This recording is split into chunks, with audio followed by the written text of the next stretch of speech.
नमस्कार, मैं हूं पुनीत पाठक और आप देख रहे हैं छत्तीसगढ़ की बात। बहुत स्वागत है आप सबका। कोरोना संकट और लॉकडाउन के बीच में राजस्थान के कोटा में फंसे छत्तीसगढ़ के स्टूडेंट्स को राज्य सरकार ने बड़ी राहत दी है।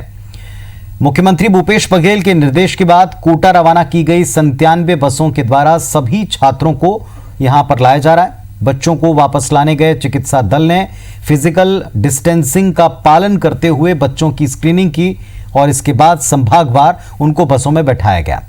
छत्तीसगढ़ पहुंचने पर इन सभी को क्वारंटाइन रखा जाएगा। उन्हें सीधे घर जाने की इजाजत नहीं होगी। लेकिन इन सब के बीच में कुछ सवाल उठे हैं। कोटा में फंसे छात्रों की गुहार सुनी गई। राज्य सरकार काफी सराहनीय काम कर रही है, लेकिन अब बाकी के राज्यों में फंसे बच्चों, स्टूडेंट्स को, उनके पालकों को सरकार के राहत भरे कदम का इंतजार है। वो भी आस लगाए बैठे हैं कि उनकी वापसी के लिए सरकार कब प्रयास करेगी, कब अनुमति देगी। इस पर बात करेंगे, पहले एक रिपोर्ट दिखाते हैं।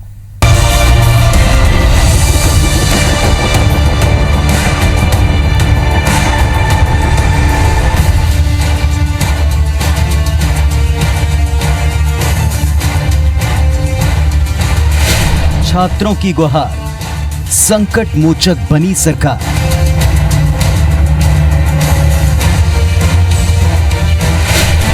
कोटा के बच्चों के लिए बस प्लान।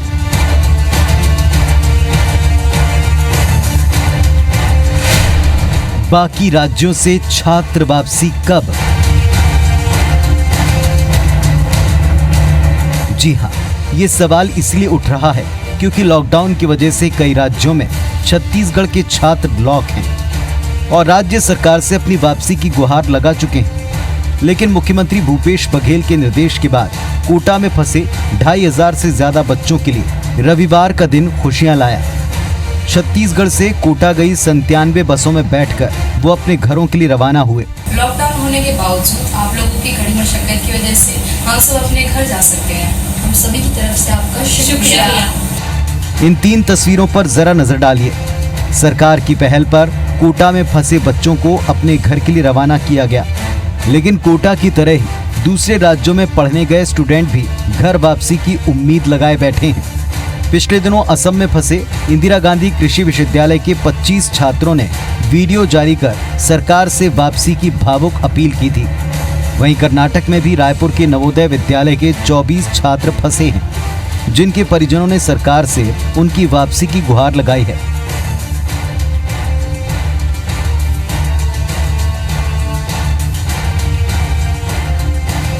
उम्मीद है राज्य सरकार इनके लिए भी जल्द पहल करेगी।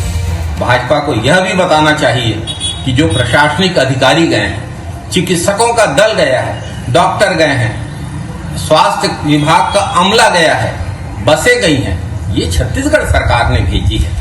आज समय इस तरह की राजनैतिक बयानबाजी करने का नहीं है, लेकिन दुर्भाग्य है कि भारतीय जनता पार्टी लगातार राजनीतिक आधार पर पक्षपात कर रही है। छत्तीसगढ़ राज्य सरकार से हमारी ये मांग है कि अन्य जो शिक्षण संस्थान है अन्य शहरों में, जैसे बेंगलुरु में है, मुंबई में है, पुणे, दिल्ली जैसे शहरों में भी इस प्रदेश के कई छात्र वहां पर हैं जो छत्तीसगढ़ वापस आना चाहते हैं।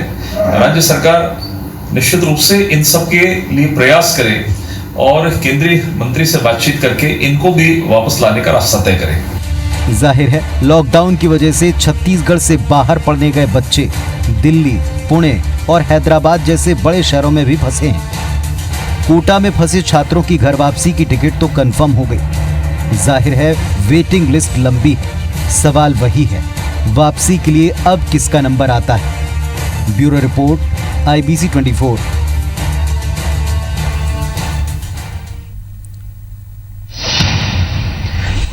तो लॉकडाउन के इस पीरियड में हर कोई चाहता है कि वो अपने घर सुरक्षित पहुंच जाए, और अगर वो इस प्रयास में सरकार के प्रयासों से पहुंचता है तो जाहिर सी बात है कि वो सभी इस प्रयास को सराह रहे हैं और बाकी के लोग चाहते हैं कि जैसा प्रयास उन छात्रों के लिए हुआ वैसा हमारे लिए भी किया जाए।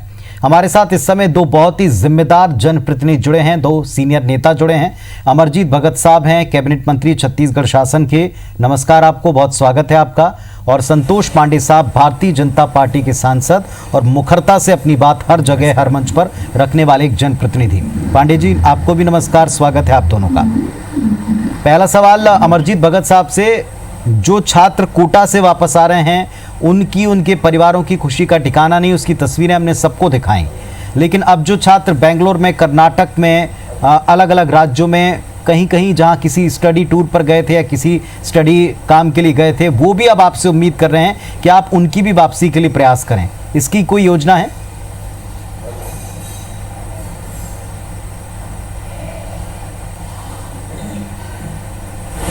देखिए, सबसे पहले तो मैं इन तमाम जो घटनाक्रम हुए हैं और छात्र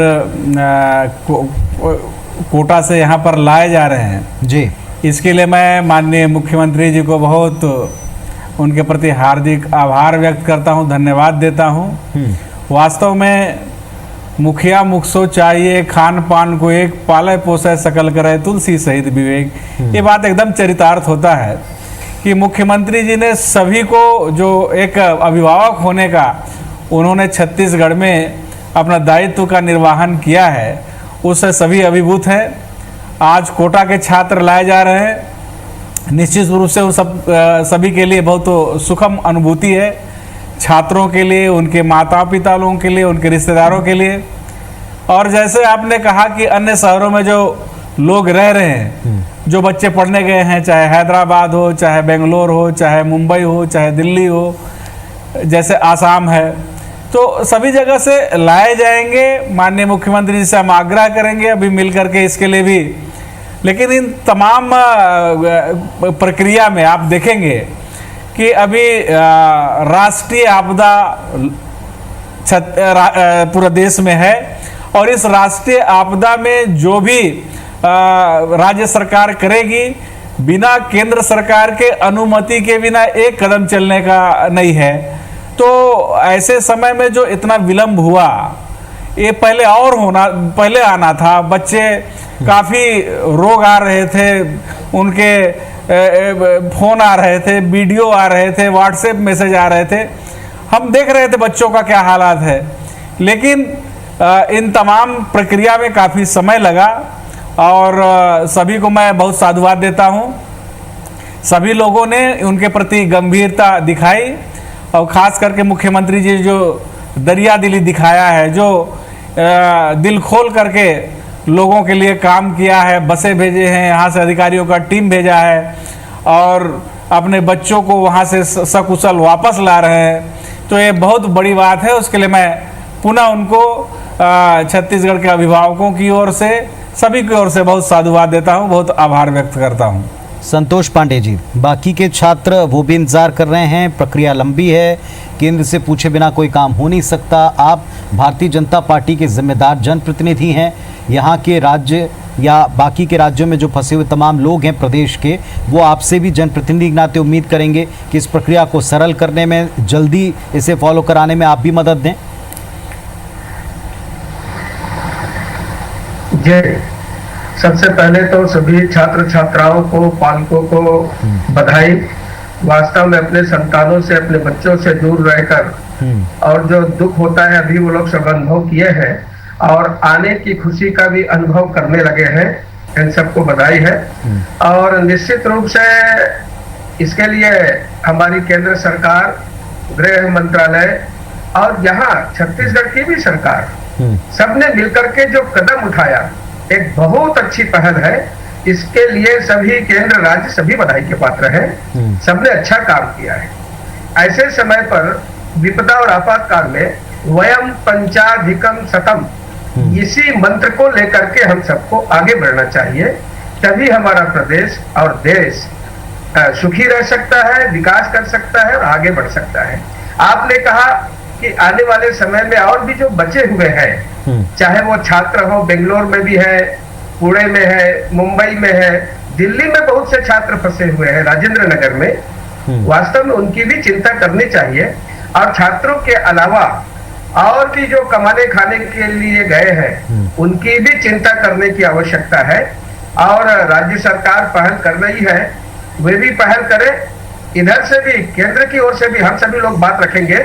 जैसे कोटा में माननीय बिरला जी से हम लोगों ने भी बात किया था, प्रदेश सरकार से बात किया था, गृह मंत्रालय से हमारी बात हुई थी और सब मिलकर के किए तो आज अच्छा परिणाम आया। इसका परिणाम भी आने वाले समय में भी परिणाम सुखद होगा।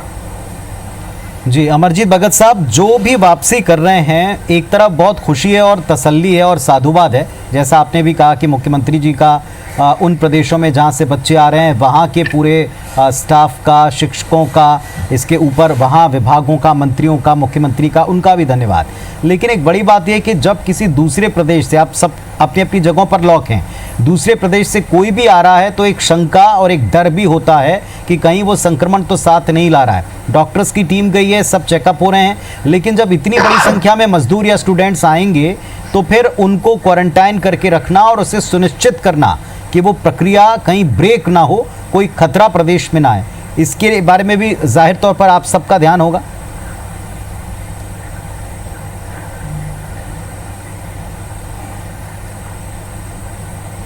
देखिए, माननीय मुख्यमंत्री जी ने पहले ही कहा है कि हम सभी को लाएंगे और सकुशल लाएंगे, जो भी व्यवस्था करना पड़ेगा हम करेंगे। और जितने भी, चाहे वो पुलिस के अधिकारी हों, चाहे स्वास्थ्य विभाग के डॉक्टर नर्स हों, चाहे मास्टर्स हों, उनको सुपरविजन करने के लिए अधिकारियों को डिप्यूट करना पड़े, हम सब कदम उठाएंगे। और सब लोगों को लाने के बाद हम सबसे पहले उनको क्वारंटाइन में रखेंगे और शंका समाधान सबको रहे, किसी को इस बात का शंका ना रहे कि कोई इफेक्टेड व्यक्ति तो नहीं है और उनको सीधे मतलब अपने परिवार में कोई इफेक्टेड व्यक्ति जाएगा तो पूरे परिवार उससे संक्रमित होंगे। तो इन तमाम बातों का ख्याल रखा जा रहा है, एहतियात बरता जाएगा। और माननीय मुख्यमंत्री जी का तो जो सोच है उसको मैं सलाम करता हूं कि जिस प्रकार से जब यहाँ से प्रस्ताव भेजा गया भारत सरकार को, तो उन्होंने मजदूरों जो अन्य प्रदेशों में हमारे यहाँ के जा कर के काम करने के लिए गए हैं और लॉकडाउन की स्थिति में वहाँ पर अटक गए हैं, उनको लाने के लिए पहली प्राथमिकता में चिट्ठी में लिखा था कि इनको भी हमको अनुमति दिया जाए तो हम अपने प्रदेश के इस संक्रमण काल में जो मजदूर अन्य प्रदेशों में जहां पर अटके हैं हम उनको भी लाना चाहते हैं। अभी पूरा यहाँ पर विभाग को, सरकार के नुमाइंदों को, खास करके लेबर डिपार्टमेंट को उसके लिए लगा के रखा है कि कहाँ कहाँ पर हमारे मजदूर हैं, और टोल फ्री नंबर भी और यहाँ पर इंक्वायरी नंबर भी दे के रखा है कि सभी लोग संपर्क करें। सबके लिए राहत का काम किया जा रहा है, उनके लिए खाद्यान्न पहुँचाया जा रहा है। जैसे बच्चे कोटा वाले जो बच्चे हैं वो छत्तीसगढ़ आ जाएंगे, उनको व्यवस्थित कर लिया जाएगा। फिर हम लोग आग्रह करेंगे माननीय मुख्यमंत्री जी से मिल करके कि जो शेष बचे हुए स्टूडेंट्स हैं वो अन्य प्रदेशों में हैं, उनके लिए भी आगे कदम उठाएंगे और जो मजदूर हैं उनको भी लाने के लिए केंद्र सरकार से अनुमति ले करके और उनके लिए भी प्रक्रिया को आगे बढ़ाएंगे। और उस समय का हम लोग को बहुत इंतजार रहेगा कि जब हमारे प्रदेश के मेहनतकश लोग, हमारे प्रदेश के श्रमवीर अन्य प्रदेशों से लाए जाएंगे और छत्तीसगढ़ में उनका हम सब इस्तेकबाल करेंगे, उनका हम देखभाल करेंगे और समुचित व्यवस्था करेंगे। वैसे भी दूसरे प्रदेश में रहने से कई तरह की वास्तव में दिक्कत तो रहता है, इस बात को हम भी समझ सकते हैं, लेकिन बहुत जल्दी वो भी छड़ाएगा जब हम सभी अपने प्रदेशवासियों को अपने प्रदेश में ला सकेंगे। चलिए, बहुत छोटा सा ब्रेक यहाँ पर लेता हूँ। ब्रेक के बाद में आप दोनों के पास में आकर के आगे की कार्य योजना, इसको लेकर कुछ कदम ज़रूरी हैं क्योंकि प्रक्रिया लंबी, आप लोग खुद भी स्वीकारते हैं, इस पर बात करेंगे।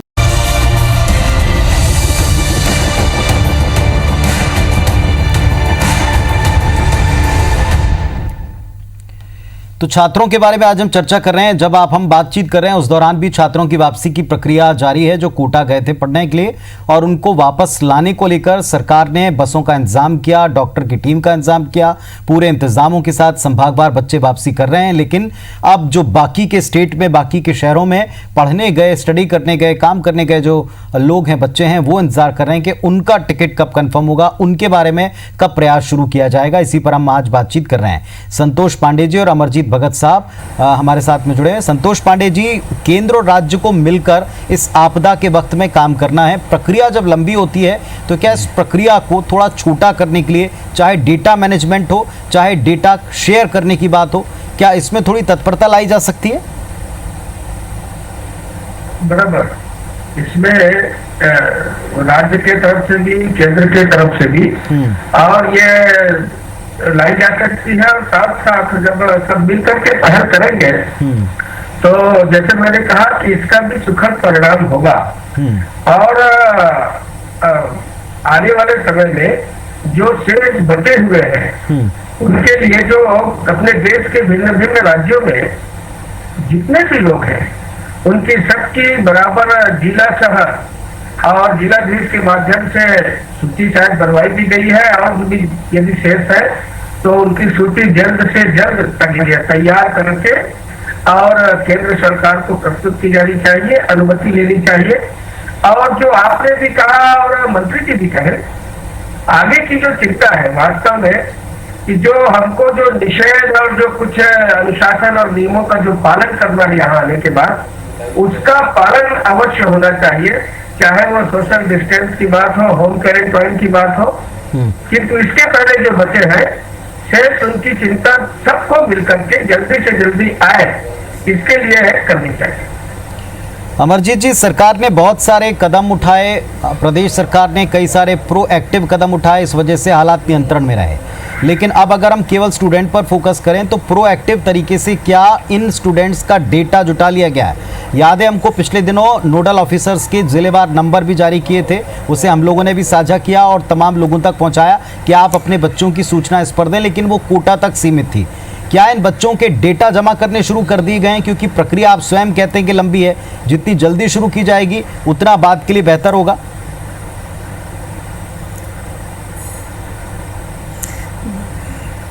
मैं इस प्रक्रिया में खास करके मीडिया का भी बहुत आभार व्यक्त करता हूं कि आप लोगों ने वास्तव में बहुत गंभीरता से दिखाया और सभी लोगों को इसमें साझा किया। और इसमें सरकार तो अपने स्तर पे काम कर रही है, सभी लोगों का डाटा इकट्ठा हो चुका है, मजदूरों का संख्या लाखों से ऊपर है और स्टूडेंट्स की भी संख्या काफ़ी है, और उसको हम लोग बहुत जल्दी आगे का भी प्रक्रिया माननीय मुख्यमंत्री जी से करके पूरा कराएंगे।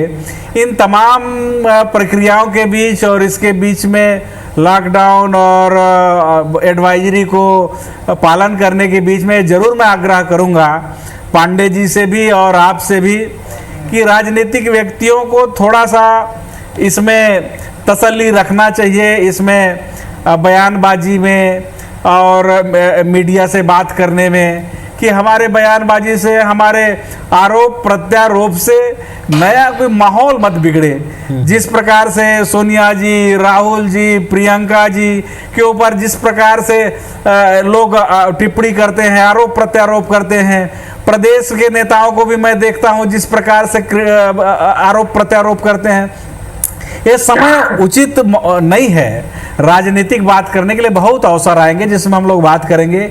इस समय तो काम करने का समय है और सब मिल करके बेहतर काम करें, अच्छा रिजल्ट आएगा। निसंदेह छत्तीसगढ़ में अच्छा पहल हुआ है, इसीलिए हम लोग कोरोना पे नियंत्रण करने में हम लोग सफल हुए हैं। और जिस छत्तीसगढ़ में अभी 37 केस में हम देखेंगे तो 32 ठीक हो गए हैं, केवल 5 रह गए हैं, वो भी बहुत जल्दी ठीक होकर के अपने घर को जाएंगे।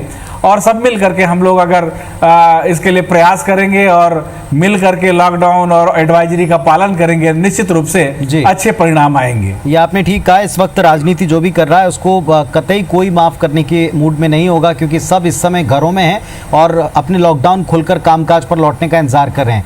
भगत साहब, एक इम्पॉर्टेंट बात है मंत्री जी, जो देश के प्रधानमंत्री ने भी साझा की, उन्होंने भी कहा कि अब काफ़ी सारी चीज़ें रीस्ट्रक्चर होंगी, दोबारा से तय करनी पड़ेंगी कामकाज का तरीका, तौर तरीका। और इसमें एक समस्या जो सारे प्रदेशों के साथ, किसी एक प्रदेश की नहीं सबकी है, कि उनके यहाँ के लोग काम करने के लिए बाहर जाते हैं और इसमें कई बार पलायन जैसी तमाम समस्याएं भी जुड़ जाती हैं।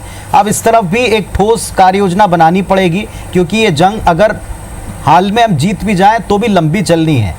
चाहे मजदूरों की बात कर लें, चाहे बाकी सेक्टर्स की बात कर लें, लंबी चलनी, एक लंबी कार्य योजना बनानी पड़ेगी।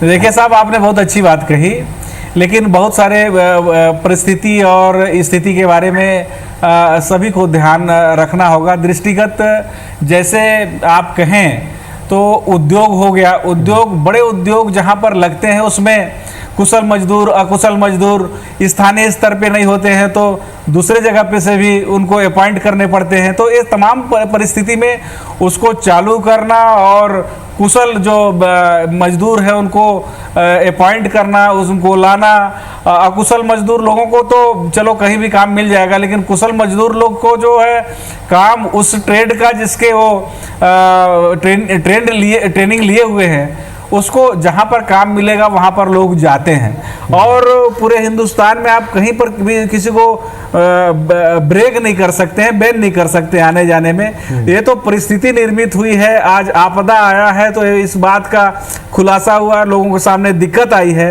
नहीं तो पूरे भारत में कहीं भी लोग कुशल लोग अपने टैलेंट के आधार पर जा करके काम करें, काम करने से किसी को भी कोई रोक नहीं है। लेकिन ये जरूर है कि अभी उद्योग को रीस्ट्रक्चर करने में बहुत सारी पेचीदगी आएगी, उसमें आर्थिक रूप से भी बहुत सारे उद्योग, छोटे उद्योग जो टूट चुके हैं, बड़े उद्योग को भी रीस्ट्रक्चर करने में काफ़ी खासी दिक्कत आएगी। और इसमें नेशनल लेवल पे जब तक भारत सरकार कोई इसके लिए प्लान नहीं करेगी, कोई पैकेज नहीं देखी, तो इसमें दिक्कत आने वाली है और इसको दृष्टिगत ही आगे कार्रवाई किया जाना चाहिए। बहुत संक्षेप में संतोष पांडे साहब, क्या इस परिस्थिति के लिए, आगे की तैयारी के लिए कोई भी पॉइंट जो आपके हक में और हाथ में होगा, इसमें पूरी सक्रियता से आप साथ देंगे जैसे प्रश्न उठाते हैं?